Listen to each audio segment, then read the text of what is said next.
gaan Pieter vir ons Handelinge 15 vers 29 hanteer. Dankie Pieter. Dank volksgenote. Die gedeelte wat aan my toevertrou is Handelinge 15 vers 29. Dat julle onthou van afgodsoffers en van bloed en van wat verwrig is en van hoerery. As julle hiervan onthou, sal julle goed doen. Vaarwel. In Handelinge 15 lees ons hoe Paulus en Barnabas die evangelie onder die sogenaamde heidene verkondig het. As ek myself net vandag in die rede kan val, in Handelinge 15 vers 13 tot 17 verbind Jakobus hierdie heidene met die verlore skape van Israel. Ek lees die gedeelte. En nadat hulle geswyg het, antwoord Jakobus en sê, broeders, luister na my. Simeon het vertel hoe Elohim in die begin uitgesien het om 'n volk uit die heidene vir sy naam aan te neem. En hiermee stem die woorde van die profete ooreen, soos geskrywe is. Daarna sal ek terugkom en die vervalle het van Dawid weer oprig, en wat daarvan verwoes is, sal ek weer oprig en herstel, sodat die oorblyfsel van die mense Jahwe kan soek, en al die nasies oor wie my naam uitgeroep is, spreek Jahwe wat hierdie dinge doen. Verder in Handelinge 15 lees ons ook dat daar verskille was tussen die apostels en die fariseërs in verband met die besnydenis en die wet van Moses. En ons lees van hoe die Jode, oftewel fariseërs, anders geleer het as die apostels. Ek lees Handelinge 15 vers 5. Maar sommige gelowiges uit die party van die fariseërs het opgestaan en gesê, dit is noodsaaklik dat julle besny word en die bevel ontvang om die wet van Moses te onderhou. Daar het toe 'n groot woordewisseling plaasgevind, waarna Petrus opgestaan het en uitsluitsel tot die saak gegee het, waarna die vergadering geswyg het. Sy woorde was Handelinge 15 vers 10.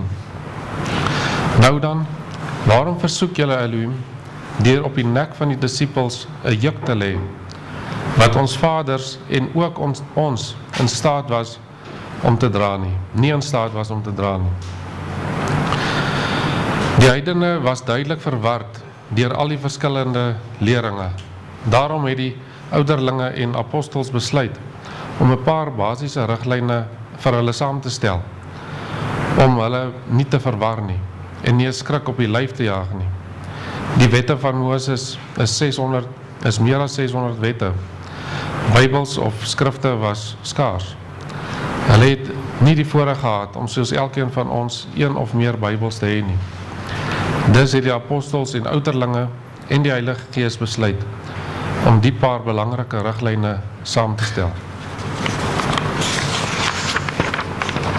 Ek lees Handelinge 15 vers 28 en 29. Want die Heilige Gees en ons het besluit om verder geen las op julle te lê as hierdie noodsaaklike dinge, dat julle jul onthou van afgodsoffers en van bloed en van wat verwrig is en van hoerery. As julle jul hiervan onthou, sal julle goed doen. Vaarwel. Nou kom net die paar wette en nie die hele wet nie. Ek wil graag die voorbeeld gebruik van, as iemand jou vra om hom kortliks te verduidelik, hoe gebruik 'n mens Suid-Afrikaanse paaie? Moontlik iemand van oorsee. Eerstens sal ek vir hom sê, ons gebruik nie meer die ou reëls nie.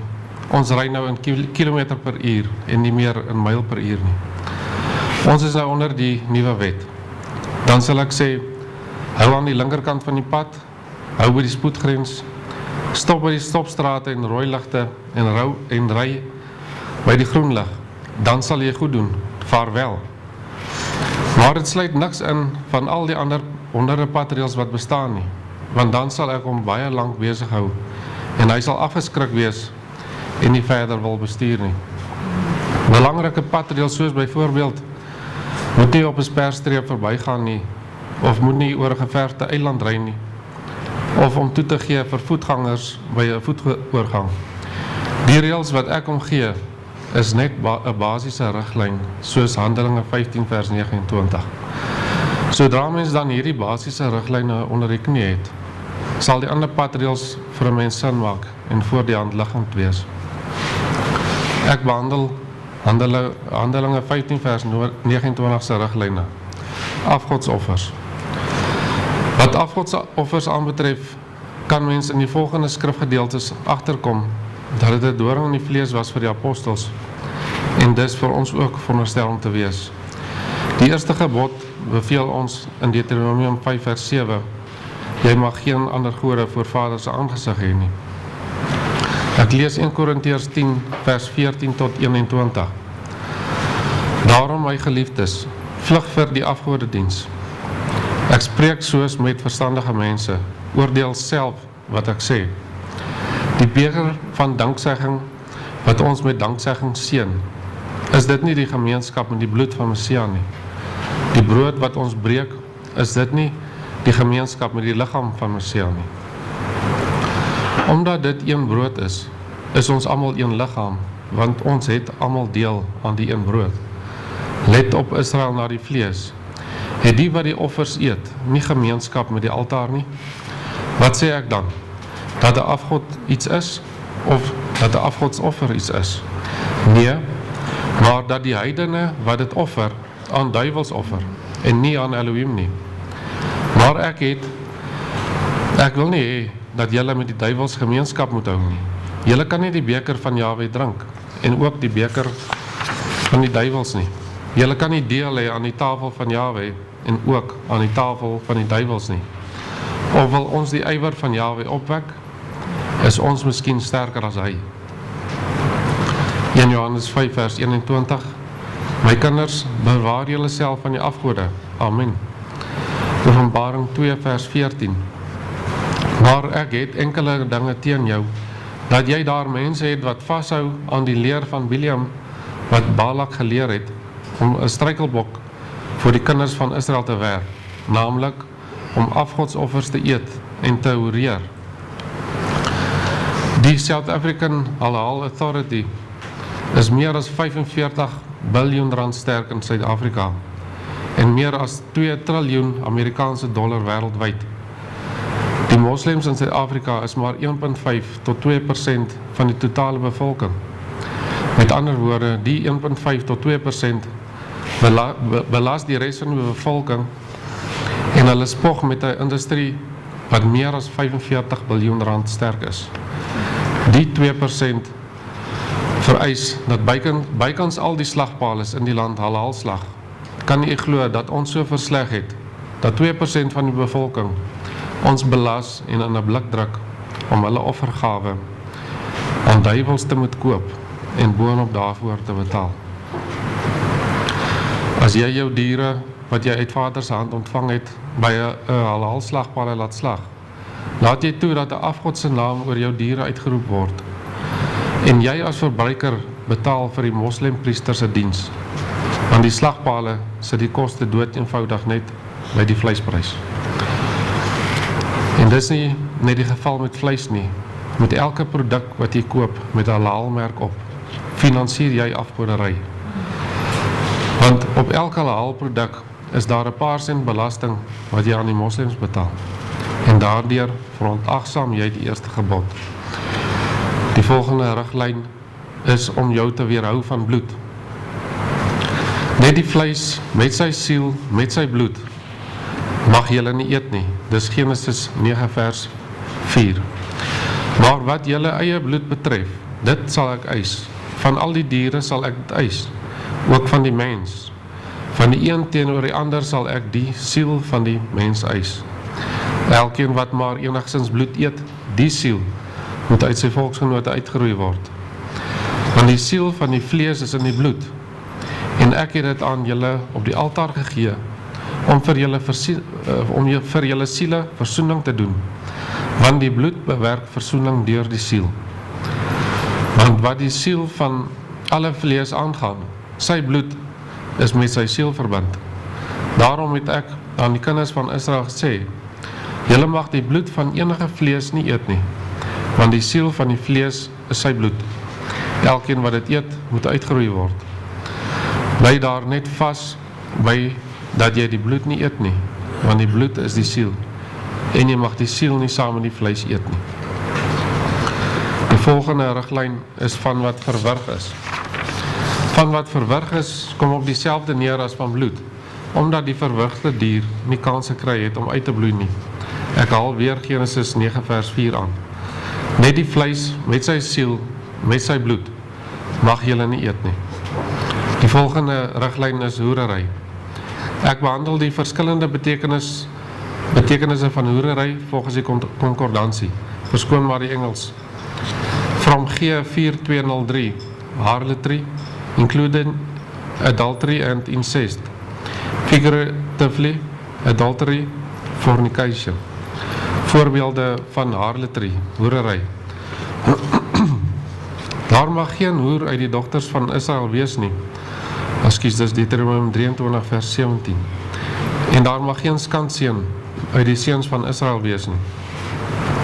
Voorbeelde van incest of incestuous, wat beteken bloedskande. Leviticus 20 vers 20.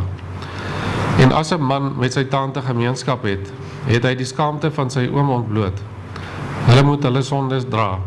Sonder kinders sal hulle sterwe. Leviticus 18 vers 17. Jy mag die skaamte van 'n vrou en haar dogter nie ontbloot nie. Haar seun se dogter en haar dogter se dogter mag jy nie neem om haar skaamte te ontbloot nie. Hulle is bloedverwante. Bloedskande is dit. Voorbeelde van fornication of ontug. Gemeenskap tussen ongetrouwde paartjies. Deuteronomium 20 vers 28. As 'n man 'n dogter, 'n jong meisie kry wat nie verloof is nie en haar aangryp en met haar gemeenskap het en hulle word betrap, dan moet die man wat met haar gemeenskap gehad het, die vader van die dogter 50 sikkel silwer gee en sy moet sy vrou wees, omdat hy haar onteer het. Hy mag haar nie verstoot solank as hy lewe nie. Die volgende een is idolatry of afgoderry. Voorbeelde van afgoderry. Julle mag vir julle geen afgode maak nie. Dis Leviticus 26 vers 1. En 'n gesneede beeld of 'n klippilaar mag julle vir julle nie oprig nie. En 'n steen met beeldhouwerk in julle land nie opstel om julle daarby neer te buig nie, want ek is Jahwe julle Elohim. Nog 'n voorbeeld van afgoderry is menseverering, eiesinnigheid, materialisme. En laastens die betekenis van adultery of oorspel. En hiermee sluit ek af. Wat beteken maar een van die twee wat die misdrijf begaan, getroud is. Leviticus 18 vers 20. En jy mag geen vleeslike gemeenskap met jou naaste se vrou hê om jou met haar te verontreinig nie. Deuteronomium 22 vers 22. As 'n man betrap word terwyl hy met 'n getroude vrou gemeenskap het, moet hulle albei sterwe, die man wat met die vrou gemeenskap gehad het en die vrou. So moet jy dan die kwaad uit Israel uitroei. Dankie volkshoor. Dit is baie duidelik en ons moet ons weerhou van daai 3 goed af, maar as jy daai 3 goed oorweeg, dan sit maar alles omvattend om sodat die volk gesuiwer kan raak. Baie mooi voorlegging wat jy gedoen het. Iemand iets wat hulle wil bydra? Klap. Voorzitter, dankie Pieter vir die insig wat jy openbaar het in die aanbieding. Ek het nooit geweet dat daar so baie wette gekoppel is aan daai voorskrifte nie. So dit is nie sommer net 3 voorskriffies nie. Dit is alles wette daai. Alhoewel hulle nou nie aangehaal is, maar die volle implikasie van die voorskrifte is onderhou die wet. En soos dit vandag is die halal seker een van die grootste sondes wat ons volk pleeg, deur afgodsoffers op afgodsoffers op afgodsoffers elke dag op ons tafels te hê. En die grootste hartseer is dat die volk word nie daaroor gewaarsku nie. Word sommer net gesê, ag ons bid sommer daaroor. Dit is iets wat, 'n groot bekering wat in ons volk moet kom. Dit is die afgodsoffers en die vernietigende uitwerking wat dit op ons volk het en die ongehoorsaamheid aan Vader se opdragte. En er staan ook, en ek dink Openbaring 3 iets van, of is dit Openbaring 2 wat sê, ja, hier het aangehaal, ja, dat die kerke leer dit, sê vir die mense, dit is reg, jy kan dit maar, daar is nie ding soos 'n afgodsoffer nie. So dis 'n ding wat ons regtig, ons het al in die verlede baie daaroor gepraat al, maar ons sal seker, hier stel 'n baie goeie voorbeeld wat dit aanbetref, maar ons moet maar meer en meer daaroor praat, met ons volksgenoot ook daar buite kan. Dankie voorsteur. Iemand wat iets wil bydra, Konrad? My voorlegging, dit is dalk nou nie heeltemal van toepassing op daai onderwerp nie, maar ek dink nie net daai offers wat ek voel, dit is onrein.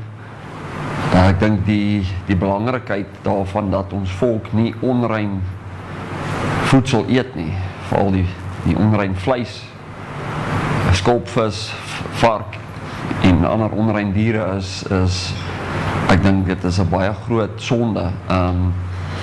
Ons liggame moet tog 'n tempel wees van Vader se Gees. 2 Makabeërs 7 was die moeder en al 7 seuns gemartel omdat hulle nie varkvleis wou eet nie. En hulle het staande gebly en nie een van hulle het daai sonde gepleeg terwille van hulle lewens of om een van hulle broers te spaar nie. En ek dink in Engels die magnitude, die grootheid van dit word nie genoeg onder die volk duidelik gestel nie. En ons kan nie apart gestel wees, heilig wees vir Vader as ons deel het aan hierdie sondes.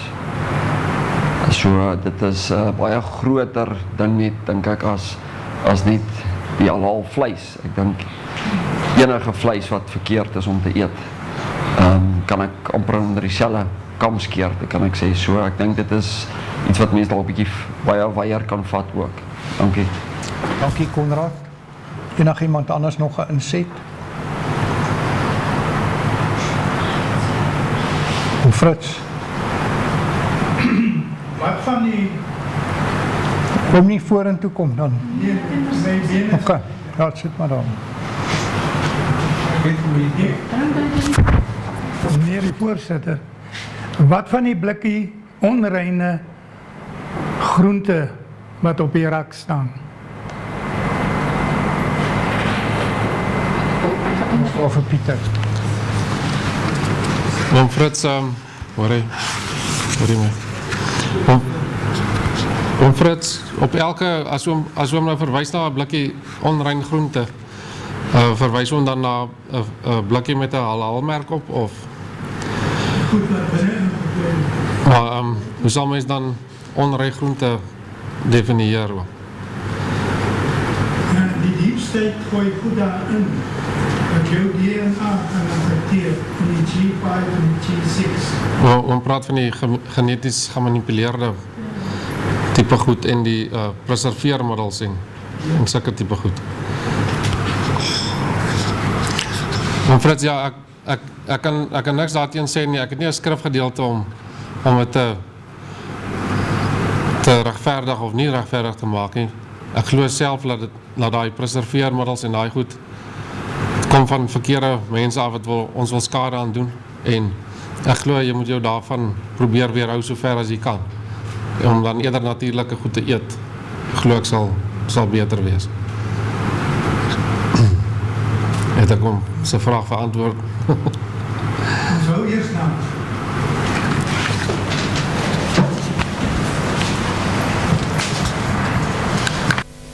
Pieter, ek het ook 'n vraag, wat ons maak ons partykeer skuldig aan dat ons partykeer goed eet wat halal tekens, glad nie vleis of kaas of so iets nie. Maar wat kan jy afgodsoffer definieer? Want Volgens my, ek gooi nou net 'n klip in die bos, nee, ek dink dit is verkeerd om kos te koop waarby jy nou die sê maar die afgod finansier, nee.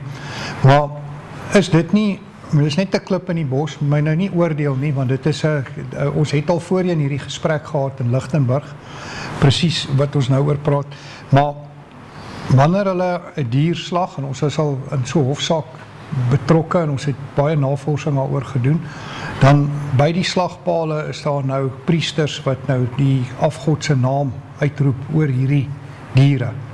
So hulle offer eintlik hierdie diere aan hulle afgod. Maar is dit dan so met, en alhoekom ek die vraag vra is, want ek het gedink dit is die vraag van oom Fritz, maar alhoekom ek die vraag vra, soos byvoorbeeld, jy weet, droë kos, word dit ook gedoen. Ek het nog nooit, ek kon dit nog nooit vasstel of 'n baalpriester of 'n priester daar in die produksielyn staan en hy offer die, hy spreek die naam uit oor die kos. Ek is nie seker nie. Ek weet nie of jy dit weet nie. Michael, as ek jou reg verstaan, so of jy sê, as jy sê nou maar 'n produk het wat 'n halal merk op het, maar hy is nie fisies geoffer nie. Daar is 'n droë produk. Nee, ek vra, word daai produkte ook geoffer? Nee, ek glo nie hulle word geoffer nie, maar die probleem daarmee is, sodra daar 'n halal merk op 'n produk verskyn, dan moet die winkelsentrum of die groep moet dan 'n sekere bedrag geld aan die moslems oorbetaal. En hy sit dit dood eenvoudig net by die produk se prys. So direk eintlik, indirek betaal jy daai geld aan die moslems en jy finansier afgoderry. Ja. Nie regverdig is dat so klein groepie mense se produkte deur so groot groep gefinansier moes word nie. Weet hulle afgod moes gefinansier word nie, maar so dit is maar net my vraag gewees. Wat hulle vraag? Voorstel, ja, die antwoord daarop is eintlik nie soseer dat dit 'n afgodsoffer is nie. Maar as jy in daai fabriek se ingangsportaal instap, dan hang daar 'n sertifikaat in daai ingangsportaal van daai fabriek wat daai produk lewer en wat dan die halal merk opsit. En daar word op daai sertifikaat die eer aan Allah gebring. Sy naam is uitgeroep oor daai produk. En daar staan, jy mag geen afgodsoffer voor Vader bring nie, jy mag geen afgoderry voor hom bring nie. So alhoewel dit nie 'n offer is nie, is sy naam word dit uitgeroep. Dit word daaraan gekoppel, geassosieer. So daai produk is met ander woorde asof dit 'n afgodsproduk is dan. En nie as so offer nie, maar dit plaas hulle in presies dieselfde kategorie wat my aanbetref. Dankie. Dankie vir daai antwoord. Tini ek dink Tini gaan vir ons die skriftuurlike antwoord daarop gee. Ek wil net heel eers voor ek iets uit die skrif uit aanhaal, wil ek net sê dat daai wat Flip nou sê, baie jare terug, daai ou baba dogtertjie van my was nog, my en Anmar was nog in die skool. Toe het ons nog nie soveel geweet, soos nou later hier toe, het ons skape verkoop aan Kanavon se slagpale, maar ons het die skape op die hoef verkoop, hulle het hulle lewendig geweeg, maar ons het met hulle ooreenkoms gehad vir 'n sekere hoeveelheid wat hulle moet vat. En toe hulle die eerste vrag gevat het, toe val die mark 'n bietjie. En toe wil hulle nie die ander vat nie. Maar as dit nou andersom was, dat die mark geklim het, en ek het met hulle die ooreenkoms, dan kan ek, dat hulle daai hoeveelheid vat, dan kan ek mos nou nie lip sê, nee, ek gaan nie nou verder aan julle verkoop hê. Toe gaan sien ons hulle, maar sy, Anmar en die kinders gaan saam, Hulle was ook op die dorp en ons het in die ingangsportaal van die slagpale gekom. Toe sien hulle dit eerste, Hilmarie en Mariet, ek kan nog nie onthou wie het eerste gesien nie, maar toe hang daar net so 'n groot sertifikaat. In the name of Allah, our Savior and Reducer. Redeemer, ekskuus. Hoor vir my. So man se Engels nog nie goed is, jy moet jou nie probeer praat nie.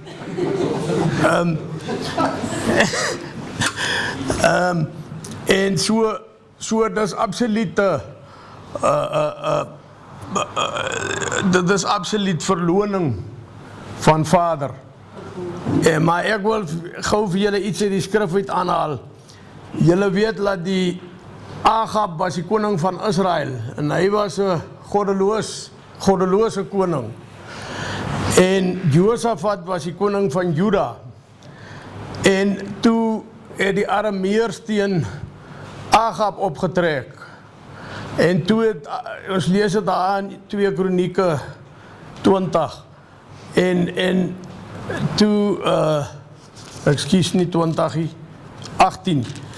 Toe het Agab na Josafat toe gekom en gesê, maar ons moet 'n verbond sluit, dan help jy my teen die Arameërs. En toe maar die Arameërs het gegaan vir Agab. Hulle het gesê, kyk net dat julle die koning van Israel in die hande kry. En toe het hulle ook vir Agab gepyl of wat ook al. En toe het die profesie waar geword want Agab en sy vrou Isebel het mos Agab se Nabot se wingerd gevat. En toe het die vader geprofeteer dat die honde sal Agab se bloed lek. En Isebel se, ne? En toe is Agab ook dood in hy stuk, maar toe, net nadat dit gebeur het, toe het die siener Jehi by Josafat gekom. En toe sê hy, maar toe Josafat die koning van Juda behou na sy huis in Jerusalem terugkom, het die siener Jehi, die seun van Hanani, uitgegaan om tegemoet en aan koning Josafat gesê, moet 'n mens die goddelose help en het u lief die wat Jahwe haat. Daarom kom daar nou 'n toorn op u van Jahwe. En as ons hierdie goed koop, sodat hierdie bedrag, laat ons hulle help, laat hierdie Moslem sertifiseringsraad so gefinansier word, sodat hulle moskees kan aan die gang hou, en hulle skole en alles, dan subsidieer ons hulle mos. Met ander woorde, ons moet hulle haat, want hulle is vyande van Vader. So, ek kan nie vir my vereenselwig daarmee, dat ons instem om hierdie goed te koop hê. Nee, ek dink nie iemand wil hulle daarmee vereenselwig om die goed te koop nie. Ons bespreek dit net om te kyk, is dit 'n offer of is dit nie? So dit was die vraag. Uit die aard van die saak wil ek ook nie belasting betaal nie, want ek wil my nie vereenselwig met die staatspresident van Suid-Afrika nie, en met die regering van die dag nie, maar ek is onder 'n strafgerig. Maar waar mens kan, probeer jy om dit te beperk, so ver as moontlik. En so dit was eintlik die vraag gewees, maar dankie vir jou inset wat jy gelewer het. En ek deel daai sentiment, nee, en ons het om in 2012 het ons 'n hofsaak gebring wat ons presies dit gesê het, dat hoekom moet ons ander gode finansier, en dis demografies, en in ander Europese lande soos Nederland byvoorbeeld, word hierdie produkte demografies op die rakke geplaas. So in ander woorde, as daar, sê nou maar in een streek, sê maar die verhouding tussen moslim en Nederlander is 2 tot 2 tot, dis miskien die kreet wat ek moet ophou praat. Ek weet nie wat Jurgens probeer doen nie, maar so dis seker maar sê 2% en 98% dan het hulle 2% in demografiese verhouding die produk op hulle rak. En Nederland is eintlik 'n goddelose land, maar hulle uitgangspunt is juist daaroor dat hoekom moet hulle ander mense se oortuigings finansier terwyl hulle nie daai sentiment deel nie. In Australië en Nieu-Seeland is dit ook so maar nie by ons nie. Ek dink ons is die enigste land wat so 'n groot persentasie het waar ons hierdie finansier. Goed. Ja, maar dan is daar baie goed, nee, wat weet en onthou dit is verkeerd, nee, die afgodsoffer, want dit is op die kos, maar ek bedoel my nommerplaat op my kar is verkeerd. Verstaan? Die brandstof wat ek ingooi, die dit en ek praat nie iets goed of sleg nie. Ek gee net perspektief, want jy weet die boodskap wat Pieter bring is dat jy weet wel wat in Handelinge staan is daai 4 goed en een van hulle is ingesluit die afgodsoffer. So die vraag is maar net, is dit 'n afgodsoffer? Maar ek verstaan definitief die assosiasie daaraan op droë produk. Verstaan? Ek weet met kaas en met eiers en met daai goed bring hulle ook 'n offer. Ek weet in daai fabrieke, in die suiwelprodukte staan die priester fisies op daai produksielyn en hy spreek 'n seën oor daai goed uit. Flip van nou iets gesê. Dankie voorsitter. Ek wil dit by Tini aansluit oor daai voorportaal toe ons die hofsaakse navorsing gedoen het wat wie gaan nou na verwys het ek by NCD ingestap in Lichtenburg in die melkfabriek. En in hulle voorportaal het dit so 'n groot geraamde sertifikaat gestaan, van wat Tini ook nou gesê. So die naam is uitgeroep oor hy produkte. En ek dink om nie dubbelsinnig hieroor te wees nie. Kom ons kry halal uit ons lewens uit. Dankie Flip, ek stem saam, as mense dit kan vir my doen het. Dit is die oproep wat Vader vir ons bring. Ons aan te sluit by die vorige spreker wat ons moet ons self op 'n weg van bekering plaas en ons moet boodskappers wees en dan nou Pieter se onderwerp wat dan ons die riglyn gee.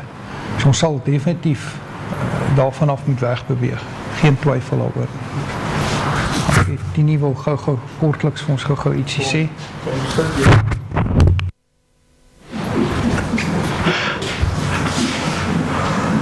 Voorsitter, nee, ek kan nie met jou saamstem. Ek weet, ek verstaan wat jy sê, of het 'n afgodsoffer is of nie.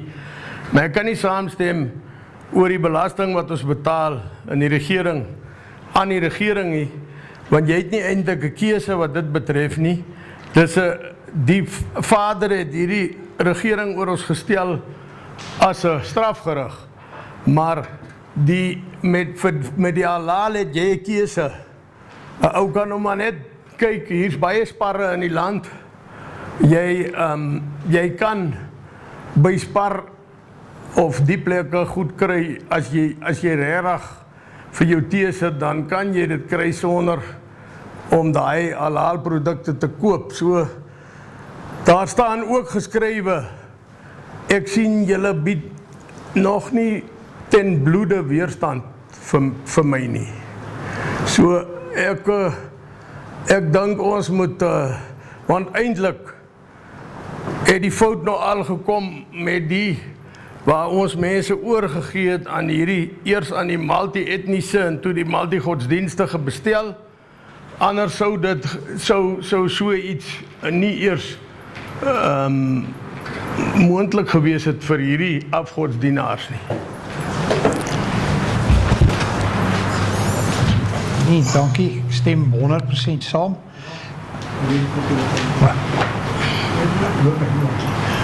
Ek stem 100% saam met jou. Ek wil net vir jou 'n ander perspektief gee en ek wil nie 'n demper geensins op hierdie goed plaas nie. Een van my vriende daar in Monument Park, sy dogter is saam met Hildegard in die skool, Afrikaanse ou. Hy's 'n eienaar van die Spar. hulle gebruik dieselfde fabriek, nê? Hulle koe daai ouens wat die goed verpak. Dis dieselfde produksielyn. Hulle sit ander etikette op die goed van 'n selfe produksielyn. Ek het nou blikkies gesoek by Spar en by Pick n Pay. Toe kry ek van die blikkies, nê, selfe maak met 'n halal teken op en ek het hard gesoek en dan van die ander sonder halal teken. So mens moet dan eintlik op 'n punt kom, nê? Ja, mens moet op 'n punt kom waar jy dan en dit is die ideaal om en dit is hoe dit gaan wees wanneer ons in afsondering is of op pad afsondering toe waar ons dan, jy weet, nie meer daai produkte gaan gebruik nie. Jy kry baie winkels wat goed herverpak, nee, wat hulle pak het in ander sakkies en miskien in jou gemoedsrus is dit dan beter. Maar weet en ek weet ons neem nou 'n besluit hierso wat sê ons moet dit heeltemal vermy en dit is 'n oproep wat Vader het hierdie onderwerp vir ons gegee dat ons dit moet doen. Ons moet heeltemal daarvan weg beweeg. Maar mens moet eintlik probeer om heeltemal weg te beweeg soos wat Jurgen se onderwerp ook indirek na vyf kom uit Babylon uit. Ons moet heeltemal uit hierdie stelsel uitkom want maak nie saak nou in watter hoek of draai jy kom nie, jy's vasgevang in hierdie stelsel en ons moet daar uitkom. Dan wil Theo wil vir ons ook iets sê, so.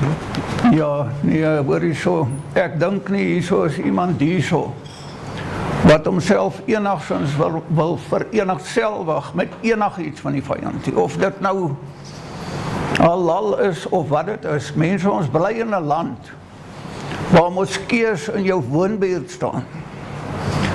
Hulle staan daar so en roep hulle goed oor jou uit. So, ek wil vir julle sê, as jy nie elke dag, in die oggend en in die middag, Allah homself aanspreek nie, dan is hy in elk geval oor jou. Dit is principalities, dit is rangordes, en hierdie goede heers oor hierdie land in hierdie stadium. Jy kan en rarig, ek sê nie ons moet halal eet nie, ek glad nie, ek is 100% daarteen. Maar daar is so 'n totale aanslag teen ons, dat ek kan nie uit my krag uit daai aanslag weerstaan nie. En uit my gebedslewe uit vra ek my hemelse Vader om my te beskerm teen al hierdie goggas, teen uitsprake wat my familie, my vriende, my vyande, my alles teenoor my maak. En regtig, ek staan hierso as iemand wat probeer na die beste van my vermoë om my Vader se wet te handhaaf. Want dit is wat my plig is. Ek het nie 'n groter plig as dit. My Vader is my alles, my verlosser. Hoe kan ons eens hier kom staan? As ek Kodesh Ruach nie so is nie, as hy nie met jou is nie, as hy nie in jou is nie, is ons verlore. Met alles in my sê ek, ons moet die wet hou. Maar ons, en ek kan nou nie onthou wie dit gesê het nie, ek kan nie onthou of het Tini was, of wie dit gesê het nie.